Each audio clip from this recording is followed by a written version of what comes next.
everyone, and welcome to Exploring Cinema. I'm Nate. And I'm Dylan. And I'm Adam. We're very excited today because we're talking about a very interesting movie that some of us loved. I think everybody liked. And that is Amadeus from 1984. We're kind of breaking our only talk about movies that don't make any money.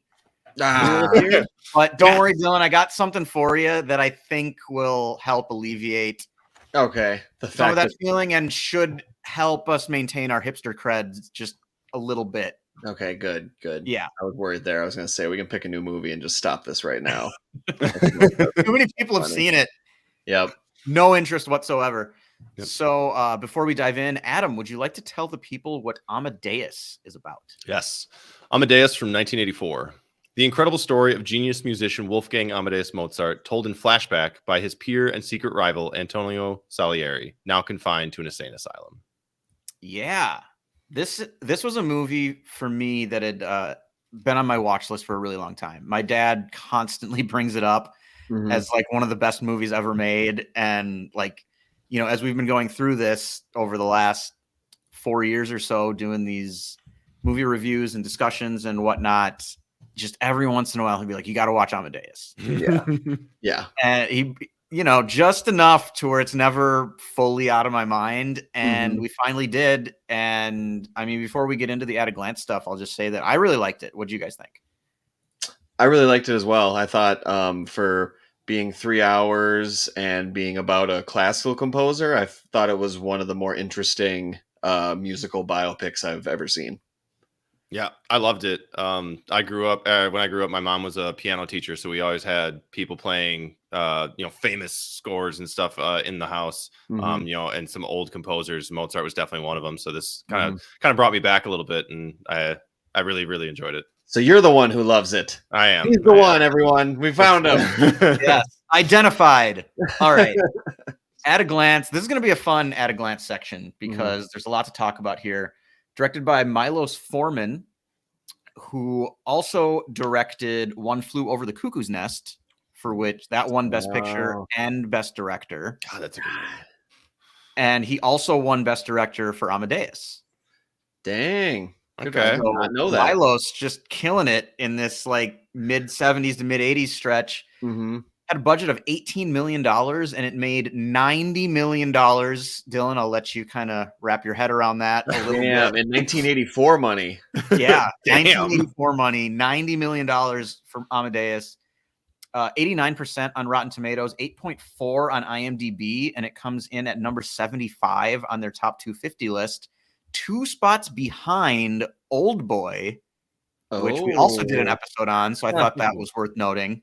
Interesting. And I always just kind of get a kick out of looking at these lists and seeing what it's between. Amadeus is right between Coco and Toy Story, which are all right behind Old Boy. It's just a very interesting stretch of movies. Yeah. And then Coco 2 spots behind Toy Story. Anyways, all right, let's 2 spots ahead. Wow. That's even more shocking, to be honest. Like Coco, people love that movie. It's really good. It is. 4.3 out of 5 on Letterboxd, which puts it at number 109 on their top 250 list. Okay. And then this movie dominated the Oscars the way few movies ever have. It got 10 Oscar nominations and it won. Adam, you guessed before we started this episode on how many it won. I told you it had 10 nominations. And let me guess. What did Adam guess? I guess 2, because I was like, it got nominated for a bunch. I'm sure it didn't do shit, even though I love it, right? Dylan, what do you think? I mean, since you said it dominated like few movies before, I think it went 10 for 10. It went 8 for 10. Wow. Damn. It won. Yeah. So I'll bring this up really quick here. It won for Best Picture, Best Director, Best Actor for F. Murray Abraham. Tom Hulce, is that how you pronounce his name? Think, yeah. Sure. He was also nominated. They were both nominated for Best Actor. Okay. Wow. And then it also, so that was one of the non-wins, but so they could only really win 9 because they had 2 nominees in the same category. And then it won Best Screenplay, Best Art Direction, Best Costume Design, Best Makeup, and Best Sound. Damn. Yeah. Okay. I can see all those. Yeah, I mean, I went through it and I was like, you know what? It probably deserved a lot of those. Yep. And Adam, you had kind of an interesting tidbit on Best Picture here that you wanted to share. So while I was looking through the tidbits, I found this. When the movie won Best Picture in the 85 Academy Awards, Sir Laurence Olivier presented the award, and he was 70 and had dementia and was fairly ill for a while.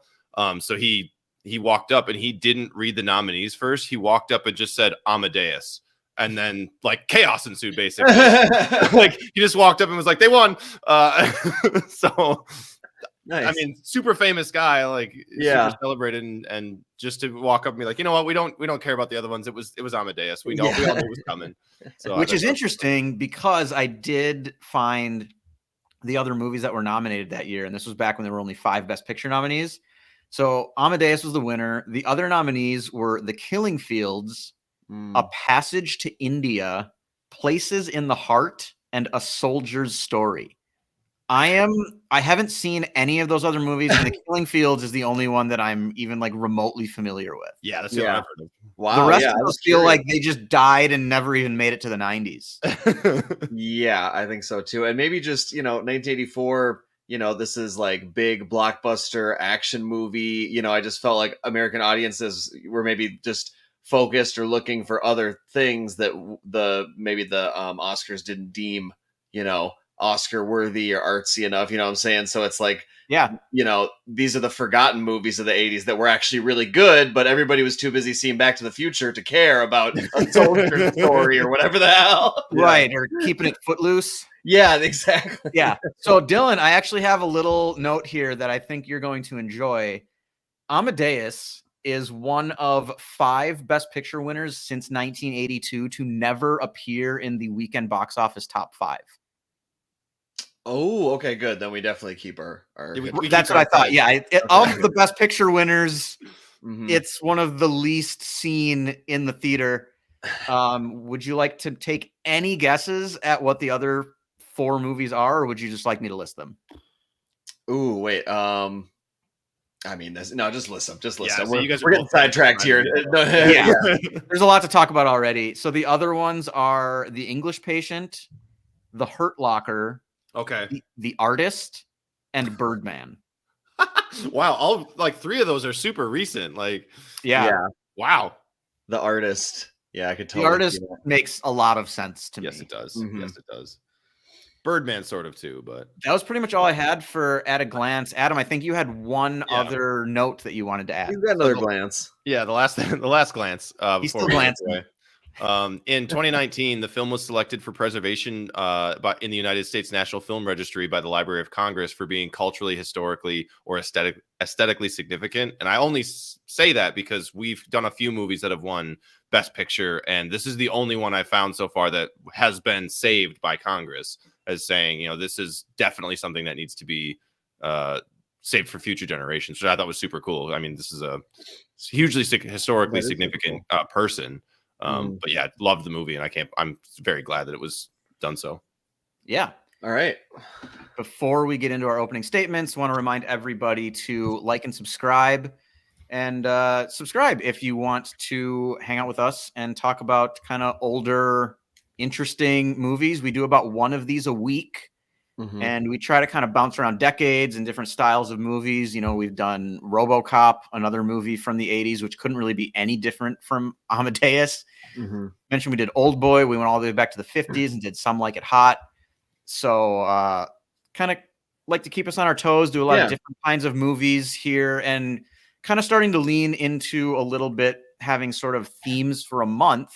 And with that, letting you know what our next movie will be in case you want to watch it before we discuss it. Our next movie is going to be Barry Lyndon. We're kind of going with sort of long and like big historical epics here, Amadeus and then Barry Lyndon. And a big part of this is that we're all really, really excited about Ridley Scott's Napoleon movie that's coming out around Thanksgiving. So kind of getting ourselves in the mood for like this era, this period in history.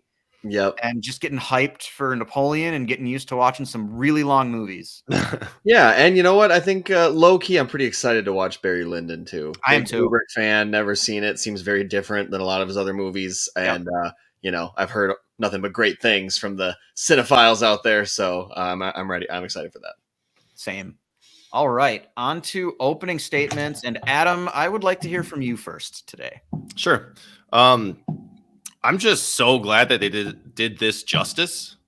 As I said, like, this is a hugely significant historical figure, probably the most impressive musical mind in human history. Like, I feel like he's at least up there in contention as one of the most musical genius people of all time. So I think if you're talking influence, for sure, I'm sure you can spiderweb from everything he did, through the centuries of music. But yeah, agreed.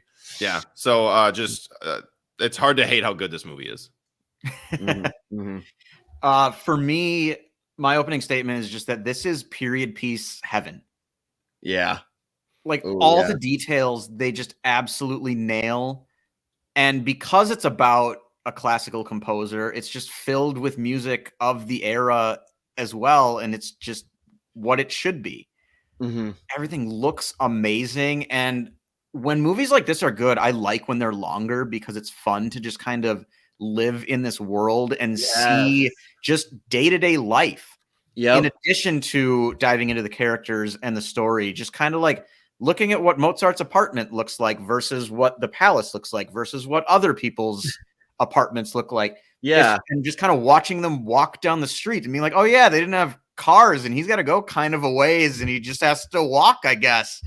Yeah, for sure. I just like experiencing all of that stuff in addition to a really good story. So if you're a fan of period pieces and you haven't seen Amadeus yet, you got to jump it right towards the top, not to the very top of your list. This should be the next thing you watch.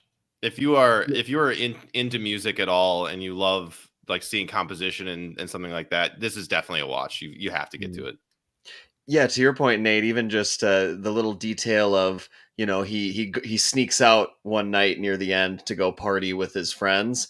And there's just a shot of you see him partying and you think like, oh, he's still in like downtown Vienna. And then it's a shot from the outside and it's like a cabin in the middle of a field. and to your point, it made me think like, oh yeah, like I bet people like, finding a place to party wasn't easy back then. And like, also, like, there weren't really suburbs. Yeah. So it was just like, oh yeah, if you go 10 minutes out of the city, a little horse ride, like we're throwing down out here in this field. Like, yeah, it's very like Dazed and Confused, like Linklater teenage style. Yeah. My opening statement is this was a fascinating look at what it meant to be the biggest rock star in the world before electricity was invented. Ooh, okay, I like that. I like that. I like that. I just kept thinking like this guy is a talent and would achieve a level of fame, that today he would be touring worldwide. But instead it was, all of his concerts were by candlelight. Like that just like, it just blows. Yeah. Like, when they're setting up for the concert hall and it's like, oh, we got to hang these chandeliers with 105 candles on each one. Like, it was just all the logistics and just what that life was like. To your point, Nate, that was a great way to put it. Just like, if you love period pieces, this is like a twist on it with the musical biopic part that is just really kind of makes it all fascinating. And then, I really loved its historical setting. And I loved the decision to have his rival narrate the entire story. Yeah. I felt like that was also kind of enough of a twist where it felt original. We're not just following around Mozart, all day for 3 hours. Yeah, especially now where we get a musical biopic like every year and they're just so formulaic. To go back to when they weren't as common and still have it feel like way fresher than what we get now, that part was really cool because going into it, I think that was part of my apprehension for so long is I just feel like we get so many of these and I know it's supposed to be like one of the best ones. But I just feel like I've seen this formula so many times before, and then this isn't that. Yeah. I thought we were gonna get a half hour of teenage Mozart and then 2 hours of adult Mozart, and then but no, they tell it in such an interesting way, and it sets up right away that like this guy who's narrating was his like nemesis, or like and that just always creates kind of like a how much can I even trust like what this guy's interpretation of the events is. And he's kind of old, maybe he's going senile, and that was just a very, very interesting angle for all of it. So yeah, that was my opening statement. Just really, really terrific. Absolutely. Defining moments. I'll start here. I only have 2, and this is a really long movie that I think is great. So I'm going to list my 2 and also kind of give my reasonings for only having a couple like highly standout moments to me. I guess I'll start with that because this to me is a movie that just continually builds on itself. And there are a lot of moments that are kind of like the same as what we just did before, but like the characters have changed a little bit. So it's a little bit different, but it doesn't necessarily stand out to me any more than the previous iteration of this type of scene did. We see a lot of Mozart concert scenes and they're slightly different, but I don't feel comfortable saying that one is like head and shoulders better than the others. It's just kind of we've gone along and now we understand where these characters are at and kind of his relationship to the musicians in the city and to the prince or whatever his official title is. So that's where for this, like it's a lot of really good moments like back to back to back. It's a 3-hour movie that just feels like it kind of earns its length. But looking back on it, I think of it more as kind of one big piece instead of a movie like a Scorsese movie like The Departed or something where I can think like, oh yeah, that scene that was thrilling and like back and forth and like really exciting. This just kind of builds from beginning to end, I think. That said, I do have 2 moments that really stood out to me. The first one is the sequence where Salieri humiliates Mozart's wife. That one I thought was really important because this movie is through Salieri's eyes. And even though we kind of hear that like he sounds like kind of a petty prick, it's all he's the one telling us this story. So we're in his shoes through a lot of it. And we needed a moment to kind of be like, oh yeah, this guy's like a bad person. Yeah.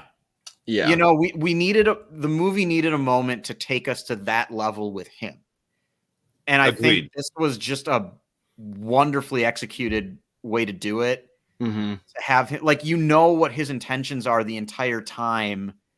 And then he does it in a way that is like even meaner. It's like so backhanded and just like, oh, thank you for doing that. Like I know what you're willing to give up. You would have on it. Yeah, exactly. Yeah, like slap in the face. Like he doesn't just tell her like, I'll help your husband for favors here. Yeah. Like he gets her to commit and then just humiliates her in front of other people and walks away. Yeah. And it's just such a striking moment where I think like that's where for me I'm like, okay, this guy sucks. We're on Mozart's side. You can continue to tell your story, but we know where a lot of this is coming from. Yeah, where the animosity comes from. Right. Or how it's going to manifest itself. Yeah. And then, I mean, for me, Adam and I were texting after we had both seen this and before Dylan had watched it yet. The final scene between Salieri and Mozart in Mozart's bedroom, which I texted to Adam and referred to as God tier. 100%. I mean, I think that is just easily the best scene in the movie and the best individual scene I've seen in like a new movie to me in a really, really long time. I thought that was a stunning sequence to watch. Like Salieri hates him so much, but he loves his music so much. Yeah. And that's where a lot of the conflict is. And to just watch him be able to get inside Mozart's head for like a little bit. Yeah. Like he's writing it down, he's going too fast, and then he doesn't get it, and then he's asking questions, and Mozart's giving him a lot of like, duh. Yeah. Yeah. And it's not because Mozart's being a dick. It's just because it's so easy for him. He's like, how do you like, why do I have to explain this to you? Like, we're doing this to set up this to like double the voices here and to like, and then he finally, and then like the moment when he gets it is just such a fascinating moment because even though he's such an asshole, you kind of feel for him in the sense that like, it's really hard to just know that you'll never be as good as somebody else at something. to kind of be able to identify greatness, but not be able to achieve it. Yeah. Like there aren't that many people in the world who could tell the difference between Mozart and Salieri at that time. Yeah.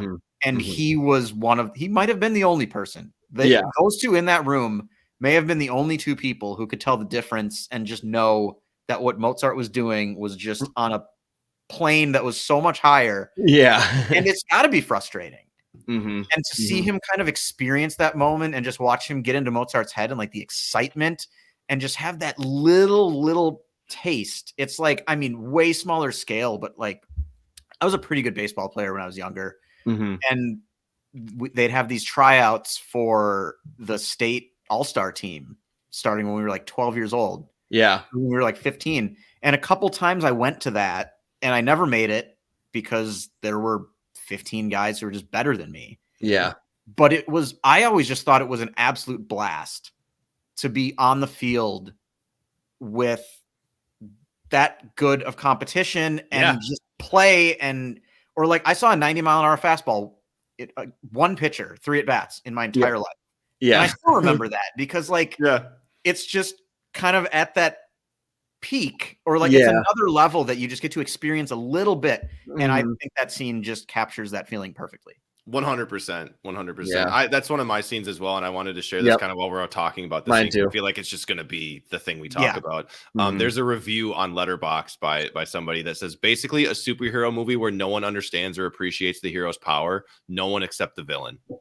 And it's like, absolutely. He knows that he's good, and then he sees the next level of it. He's like, I can't compete. Fuck that guy. And he turns it around and is so angry about it. Like, what if they had like collaborated? What if he had like welcomed Mozart in and been like, yeah, you're gonna be in the court, you're gonna supersede me, but like I will learn from you and I'll be able to like raise my own level. Yeah. Like because now that he was involved, he's like, I'm not tired. I could do this all night. Yeah. Like, I don't want to. He was clearly having, invigorated. like, the time of his freaking life, and it's just like, yeah, dude. Like, too bad you set yourself up to be this guy's like, the antithesis of what he, it's just little decision by little decision you put yourself against this man, and then the crushing line at the end where Mozart is like, I thought you never liked me or my music, like, please forgive me for that. Like, yeah, dude, you are an asshole. Like, yeah. Well, and even going back to the very beginning of the movie when he's talking to the priest, when they first sit down, he's like, so you're the person who has claimed to have killed Mozart. Like, he's like, by my own hand, like I orchestrated this, and I am so. I completely fucked up. And then you get it at the end. Yeah. And it's also something also. So now it's so like he's like draining. It seems like he's like draining the last little life force out of him. It's almost like like almost a vampiric thing where it's like, this guy's dying, but like, I'm going to get that music out of his head before he does. Like, and then in doing so, realizing like, oh wow, I've really made a terrible mistake. And like this, I've made this big thing about how he's the hand of God and the music that he makes is God speaking through him. And I always wanted to do that. And now I'm a part of it because he's telling me, and we're kind of, like you said, kind of collaborating. It was just, fascinating. Like, that's the scene that makes you think.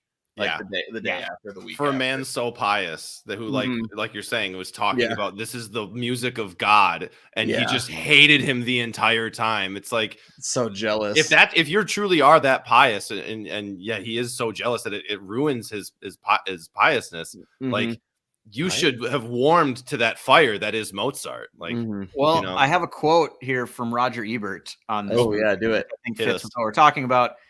He says, happy people are pleased by the happiness of others. The miserable are poisoned by envy. Absolutely. And that's the first line of Roger Ebert's review or essay on Amadeus from one of his great movies essay collections. Damn. Yeah. Yeah. So, Adam, any other scenes that you had listed that I didn't mention?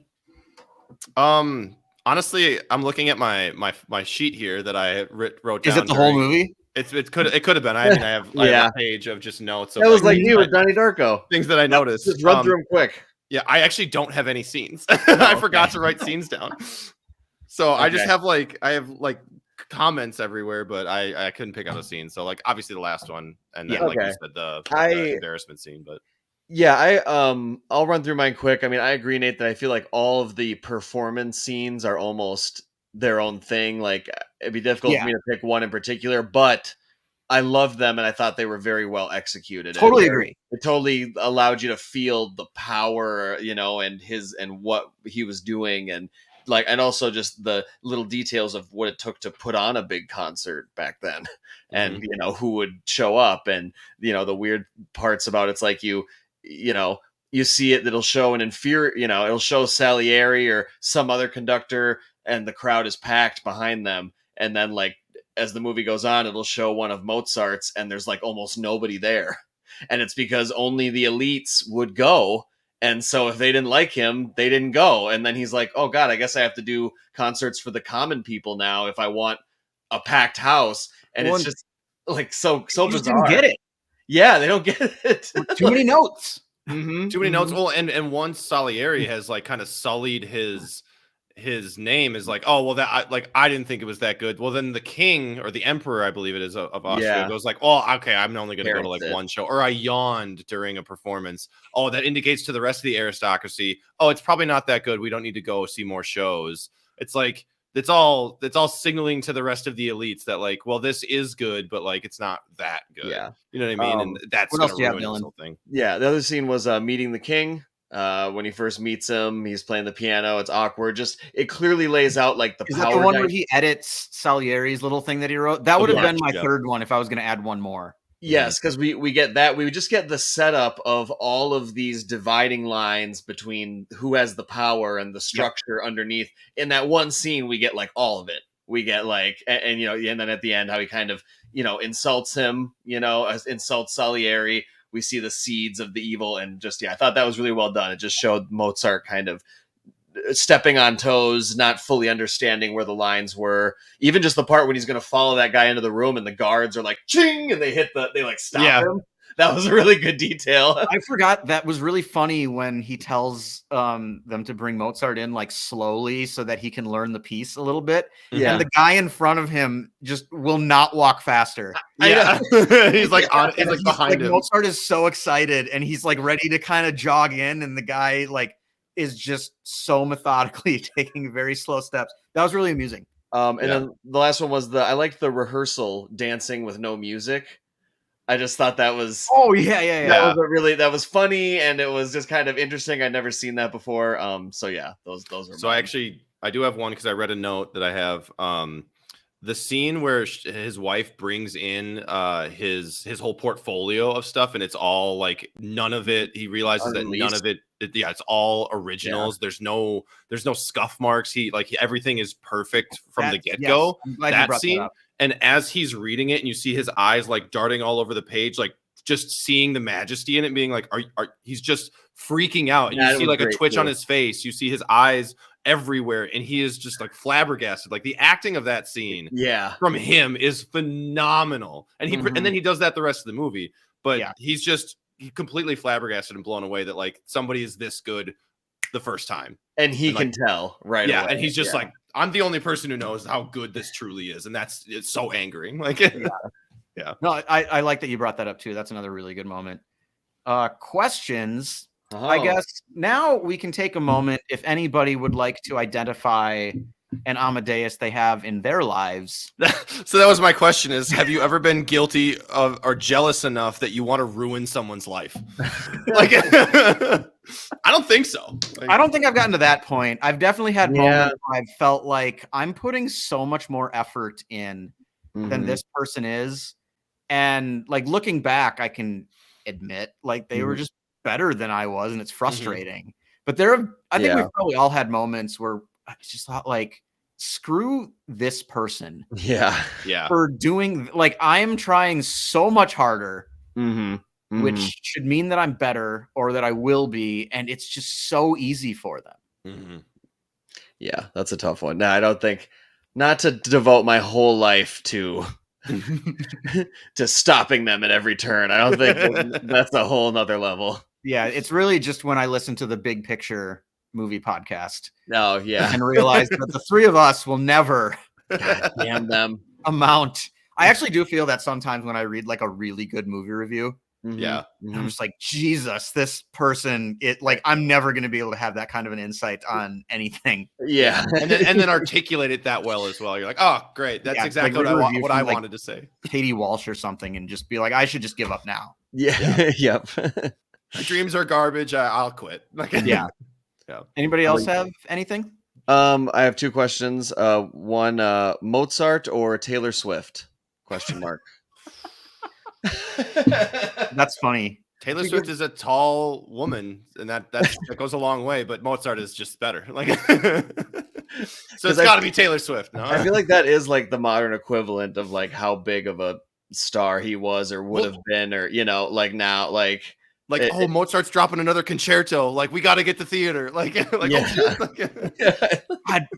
Classical music would be so fascinating of a culture, like during the internet. Yeah.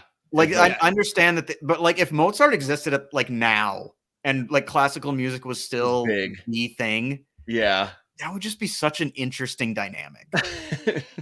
Truly. And then my other question was, I guess, a little serious, but you can keep it short too. But do you pity Salieri? A little bit, yeah. I mean, how can you not feel at least something like it? Not his decision making, but you can definitely feel, or at least I can, like where kind of that frustration and that pain is coming from. Yeah, I think that's completely legitimate and completely understandable. But like we talked about, instead of like befriending this person and maybe holding him up and maybe trying to learn from him, he was just a miserable person who was poisoned by envy. Yeah. I feel the same way, and I feel like again the decision for us where we meet him as an old man who has lost his marbles and just racked with guilt and regret, like because we meet him in that state, even though we then see all of these deeds that he did and this villainous stuff, it's hard not to always be like, okay, he did do that, but he ends up a crazy old man, like a crazy sad old man, and knowing that just makes it feel like even when he is being a dick, and it's like, oh yeah, like that I only let that concert play 9 times ever, and you're just like, you son of a bitch. But then it's just like, all right, I know in the end that you are unhappy, and so I can, and that Mozart's music has withstood this to the test of time. Yeah, I have a note about that under observations and musings that we can get to. Dylan, you had, was that it, or that was it? Okay, and Adam, you had one more. My only question was like, why do you think they named the movie Amadeus? But I found a tidbit as why, so it's not okay. Because like, why do you think they went with like the middle name and not like named it Mozart or or Wolfgang? Like, yes, Wolfie. Wolfie. Yes, as his friends called him and his lovers. Yes. But all right, on to observations and musings. I've got a few here. One of them was that Roger Ebert quote that I already mentioned. Nice. You've both seen Good Will Hunting, right? I have. There was a moment toward the end of Good Will Hunting that was just like racing through my head after I finished watching this movie. And that's when Matt Damon's teacher, who he kind of starts to be a dick to towards the end of the movie, and like he burns that proof that like his instructor can't do, just to be an asshole. And he says, most days, and this is what the instructor, the Skarsgård guy, says to Matt Damon. He says, most days I wish I never met you, because then I could sleep at night and I didn't have to walk around with the knowledge that there was someone like you out there. Yeah. And that just felt like exactly the same thing that was happening with like, you think you're so good at this thing. And then you discover that like, you're just not. Yeah. Somebody else is you just might be good at it, but you're not great at it. And somebody else like, and just how, and I think there's an interesting parallel there, because like how easily that comes to Matt Damon in Good Will Hunting. He was a fictional character, but a good representation of just like how simple it is for geniuses. Like they don't think about what they're doing very often. So Mozart's able to just kind of run around and party because it all just comes so naturally to him. Yeah. Whereas like Salieri has to work his ass off just to be like decent. Yeah. Yeah. And I just think that's a fascinating kind of development there. And you definitely come away from the movie thinking that if Salieri had never met Mozart, and he probably would have been a happier man. Exactly. He would have just lived his life thinking, I'm the main music guy for the king. I am great. And, I live a wonderful life, but instead just poisoned by the knowledge. Yeah, he lived his first 45 years completely happy, at his station in life. Succeeded everywhere. He's the composer for the Emperor of Prussia or of Vienna, Austria, excuse me. Yeah. And then just this fucking 25-year-old comes along and just completely ruins his life. Yeah. I mean, look at that scene from The Good Will Hunting when he's yelling at Skarsgård. Matt Damon's yelling at Skarsgård. He's like, "You have any idea how fucking easy this is for me?" It's the same scene. It's the reaction to it. It's God. And then kind of a combo of things here, but I like how we start the movie where Salieri's music has basically been forgotten already. Mm-hmm. And then we get to jump back to when he was huge and Mozart, we know, becomes huge, but isn't appreciated much during the movie. Yeah. It's just a really fascinating way to frame the movie. And I think just added a lot of depth to the story that they told. Mm-hmm. Mm-hmm. And then last thing I have here is I love the way that they use Mozart's wigs to kind of display his rebellious nature. Yep. And how he's different from the rest of them. It's almost it's got a little bit of a punk vibe to it. Yep. In a way. And that kind of fits who he is. And just it's weird to say just a sentence he was kind of the punk rocker of classical composers, but but he absolutely that's how he's portrayed in this movie. And I just thought that was a really cool way to do it, where his wigs are just a little bit different and a little bit more stylish and forward thinking than kind of the old guard with their classic wigs. Yeah, for sure. Yeah, I only have one, and I'll just piggyback off yours. Yeah, when Salieri gives his performance and then gets the standing ovation, and the king announces that right there was the finest music of the whole year. It's just so empty.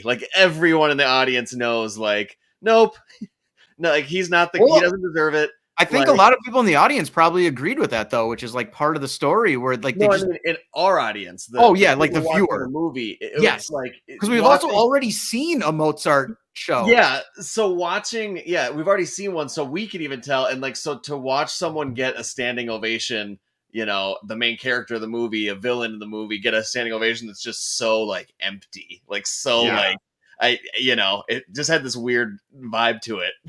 That reminds me of The Prestige when Borden is yelling at, or it says that line to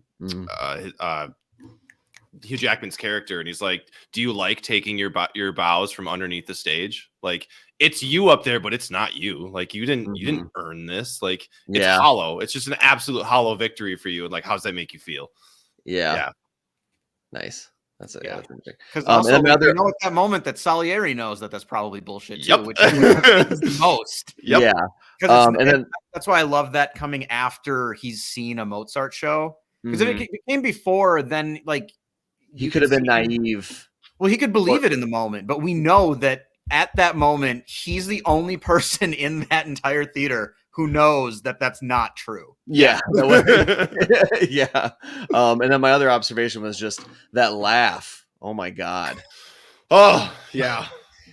I have a small tidbit about that later. So I bet you do, because I feel like anybody who watches this movie immediately Googles Mozart's laugh. Did Mozart laugh like that? Where did they get that laugh from? Oh my goodness. Just interesting character wrinkle there to throw that in. And then when some of the times it's used for comedic effect are really well done. Some of the awkward, he's talking to the king, or he's talking to, and he's and he'll make a comment that's really politically oh, you shouldn't say that. And he'll just be like,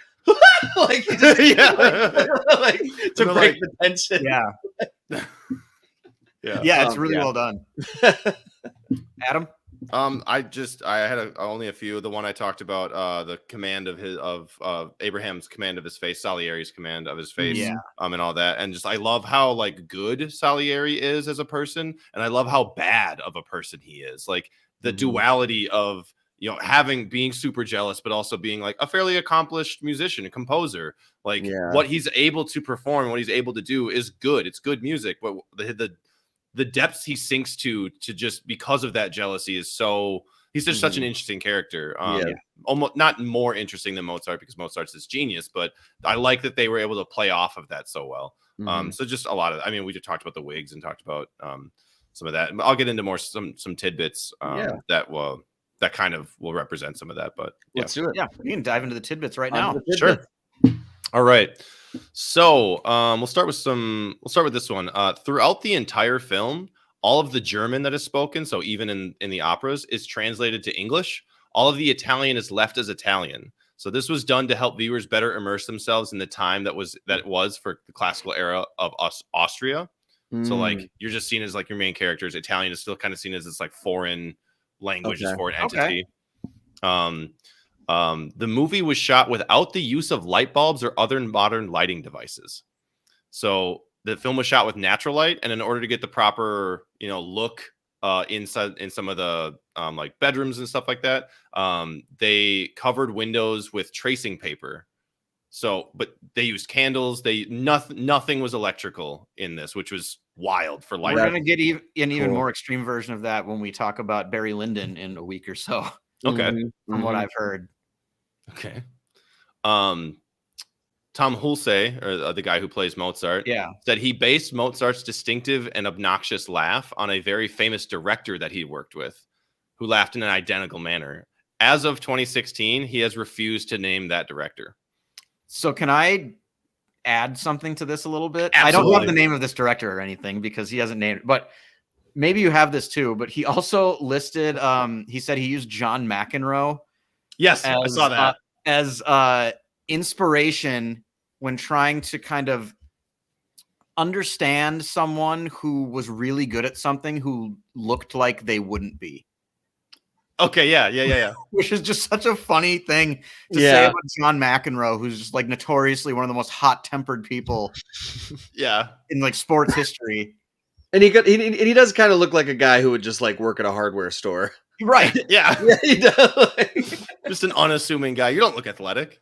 Yeah, he's got the face of like Uncle Larry, not like a great tennis player. Not like Sampras, who just looked like a god, and then McEnroe out there just kind of making it happen. He's doing his best. So these two kind of go hand in hand, but several professors of music have stated that after studying all of the musical keys struck on pianos throughout the film, that not one key is struck incorrectly when compared to what is heard at the exact same moment, which is funny because they pre-recorded all of the music and then had them play it like for the movie. So basically what you heard is what you got, or like what you saw is what you heard. So Tom Hulse, who again plays Mozart, he knew guitar before this. He learned piano for this movie, and he actually played like all of the Mozart pieces in the movie. So when he's upside down in that scene, playing with his hands behind, like over his head and crossed, he's actually playing it, and it's actually correct. That's great. Which is just bananas. That's awesome. And there's a million other tidbits we could go into, but this is the last one I have, just because I don't want to make this episode 2 hours. When shooting the scene in which Salieri is writing down the death mass, so that last scene under Mozart's dictation, Tom Hulse was deliberately skipping lines to confuse F. Murray Abraham, in order to achieve the impression that Salieri was not able to actually fully understand everything that was being said.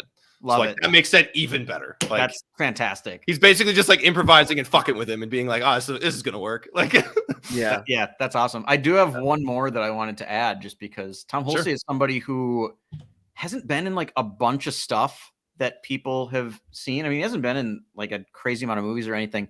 He was Pinto in Animal House, which is insane that he was in that movie and then got this role in Amadeus. Yeah. And then he also voiced Quasimodo in the Disney version of The Hunchback of Notre Dame. Whoa. Yep. What? Yeah. Wow. That doesn't make any sense. That doesn't make any sense. That's just weird. I'm looking at his page right now. And it's really interesting. So if that's all we got for the tidbits, then Adam, I think it's time for the moment we've all been waiting for. Bring it out. Bring it out. Bring Whip it out. Boom. Oh, the yeah. McCabe coat of excellence. Woo! If this is your first time joining us for one of our episodes, we are big fans of McCabe and Mrs. Miller here, particularly McCabe's coat. Yep. And at the end of each episode, each one of the three of us likes to, or can, if we want, give out a coat, like kind of the green jacket for the winner of the Masters, to anybody involved with this movie who we think displayed excellence. We don't have to give out a coat. I have to imagine all three of us will for this movie. I guess I'll start. This is a really hard movie to narrow it down for because you could give one out to like 40 different people, I feel like. Yeah, including Wolfgang Amadeus Mozart. You could actually. If Wolfman Jack can get a coat, then Mozart can get a coat. Yes. Wolfman Jack, Goblin. If Goblin can get a coat. Yeah. Yeah. But because everything just clicks together so well, I think I just got to give it to the director, Milos Forman. There's just really not a false beat in this entire movie, and everything works. And when that's the case, I think you just got to go to the man kind of running the show.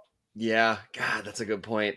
Because I also struggled to narrow it down. However, in the end, I actually went with F. Murray Abraham. I thought about that too.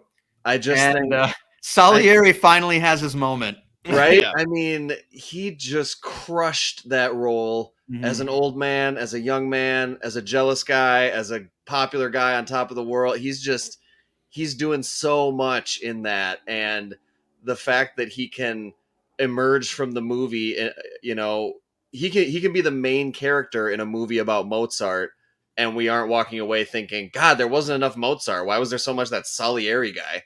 Yeah. Like it was just so well done. I mean, truly just an incredible performance. So I'm going to give my coat to F. Murray Abraham and go with that Oscar that he got. I am going to do the same.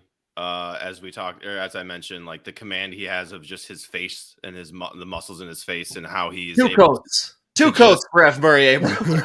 Just how he's able to portray all of those emotions, all those complicated emotions, especially in the scene when we're introduced to Mozart when the king is practicing before he walks in. All of that, he's like his jealousness, his contempt, his like delight at how like, ooh, look at this new guy, like all of those things still that are serving around. The king. Like it's like his weird, like he can look at Mozart as like, I have more power than you, but every time he looks at the king, it's clearly like, I don't have as much power as you. Yeah, like, I'm serving you. I can command you, and he's just in this weird in between, and he's having to balance like all these different things that are going on in that room, like at a mile at like 1,000 miles an hour. He's like navigating it and then being like, oh, I have to be composed. That's right. I have to, of my station and all of these, and then like he's got to just go through all of those things, and it's beautiful. It's the best performances I've ever seen. This movie is, I mean, I gave this 5 stars. I know we don't always talk about our star ratings stuff, but his performance was amazing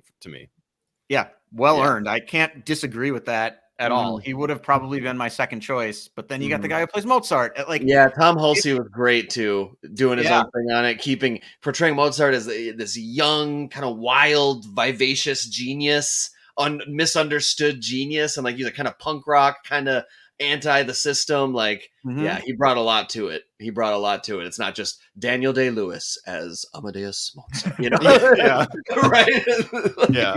But he makes it exciting. Yeah, sure. Yeah, he does. Sure. All right. So 3 coats given out for this movie. We all liked it. Closing statements. Adam, what do you got? Masterpiece. All right. Nice. Love it.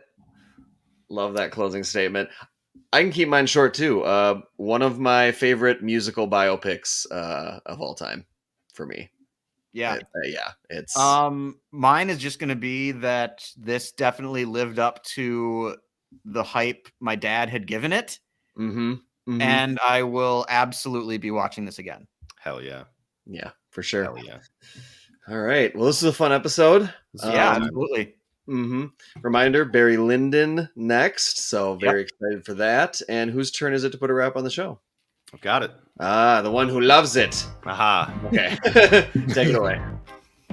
I will speak for you, Father. I speak for all mediocrities in the world. I am their champion. I am their patron saint.